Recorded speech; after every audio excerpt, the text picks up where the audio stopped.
Insider trading is an illegal, prohibited activity. The advantages of insider trading are potential profit for participants. The disadvantages of insider trading are a huge risk, conflict with the law, and the possibility of being convicted. The SEC, or United States Securities and Exchange Commission, has defined insider trading to be seen as selling or purchasing security when fiduciary duties are breached, or when another type of trust or confidence relationship on a basis of non-public material information is said about its security.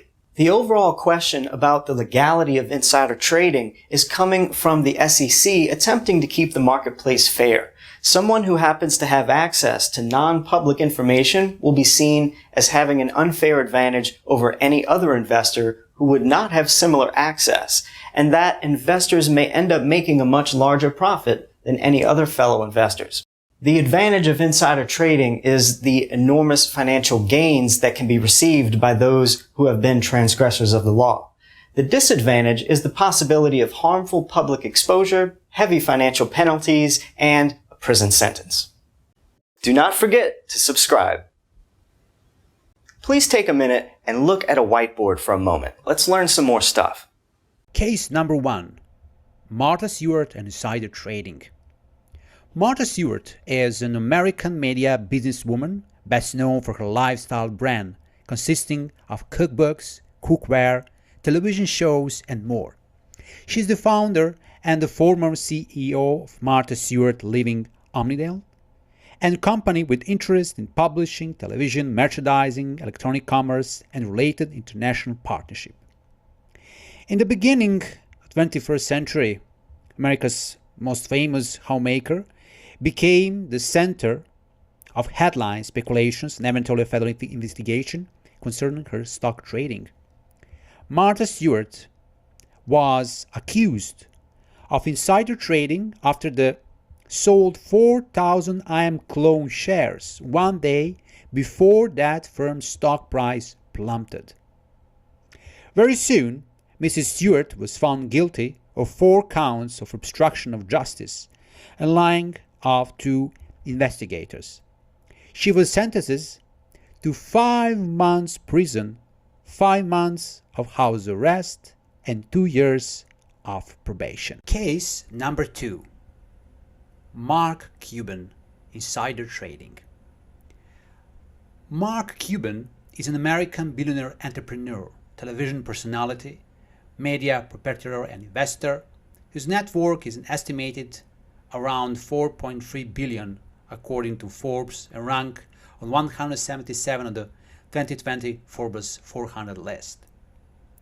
In July 17, 2009, the U.S. District Court for the Northern District of Texas dismissed the U.S. Securities and Exchange Commission's insider trading case against Mark Cuban, the owner of Dallas Mavericks.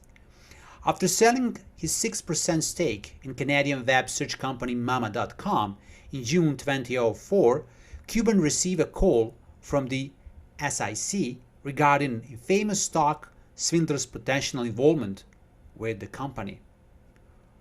Hart said Cuban refused to let anyone but himself speak to the SEC.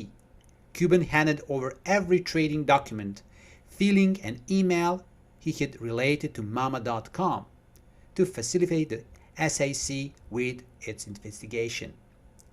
Hart said he and Cuban were surprised when SEC officials contacted Cuban a couple of years later to say they were investigating him for insider trading related to his Mama.com shares. The SEC claimed Cuban used inside information he received from Mama.com SEO Guy Ford to avoid a $750,000 loss by selling of all his shares in the company one day before it announced a private stock offering, which diluted the value of the shares. The case involved a discussion between the SEO of a public company and Cuban, in which the SEO gave Cuban material non-public information and Cuban agreed to keep it confidential. However, he did not agree explicitly to refrain from trading based on that information, which he did. Based on these facts, the court dismissed the SEC complaint, reasoning that merely agreeing to keep the information confidential was insufficient to create a claim of insider trading without an agreement to refrain from trading.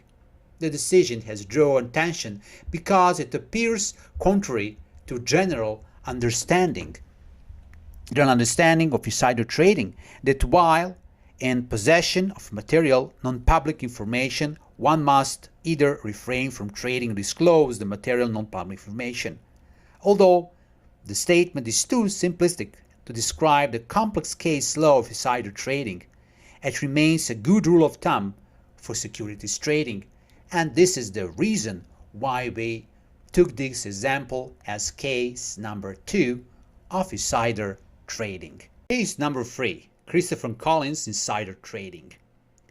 The first member of Congress to endorse Donald Trump to be president was sentenced to 2 years and 2 months in federal prison after admitting he helped his son and others dodge $800,000 in stock market losses when he learned that the drug trial by the small pharmaceutical company had failed.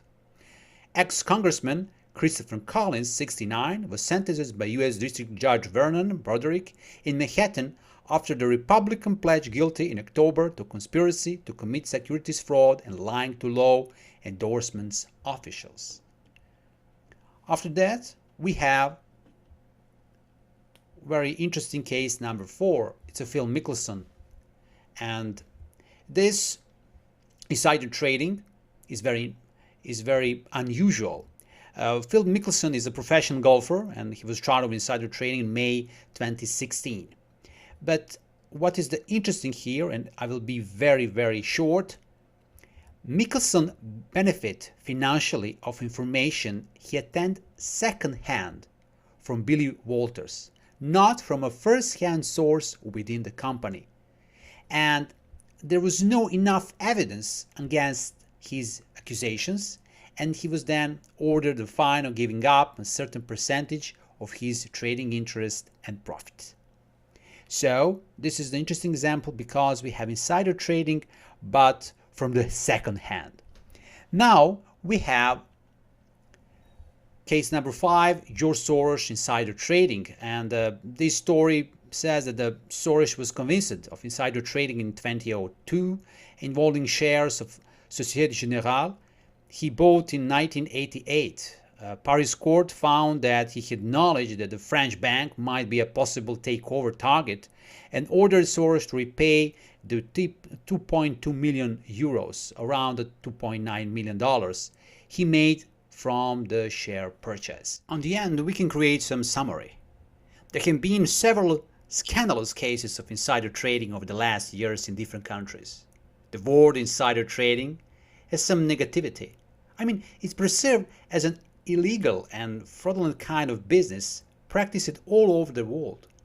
However, the rules and regulations governing this kind of trade are different and vary from one country to another. Far from expectations, insider trading can be legal. And this is shocking. But yes, it is conditionally allowed in some countries. It is allowed depending on time and of the trade. It also allowed when corporate insiders trade public securities but report the matter to the exchange commissions or securities for public disclosure. So, on this end of this video, what is insider trading? For me, this is the buying and selling of public securities or stocks by selfish individuals in breach of trust, of confidence. They take advantage of power or while in possession of secret or non-public information about the securities. More often than not, insider trading is termed illegal and unfair to the rest of the traders who cannot access first-hand information. This is because every shareholder has equal rights in an investment. And on the end, I just want to tell you that there are 5 more cases on our website down, so you can visit and read our article. This was FX Secret from FX Secret YouTube channel, and I wish you a great day. Bye bye.